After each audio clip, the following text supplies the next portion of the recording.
A esto se le llama arte conceptual. Este es un dato muy interesante, ya que los seres humanos lo podemos realizar a través de nuestras manos, nuestro conocimiento, nuestra vista y el olfato.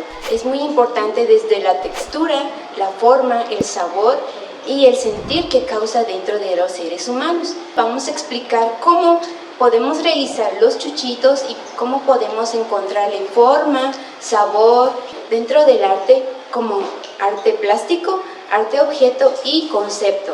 Tomamos un objeto y pues luego le agregamos una idea. Entonces a este conjunto ya se le puede llamar arte conceptual. Claro, la idea tiene que ser fundamentada dentro del contexto cultural o del cual se va a hablar.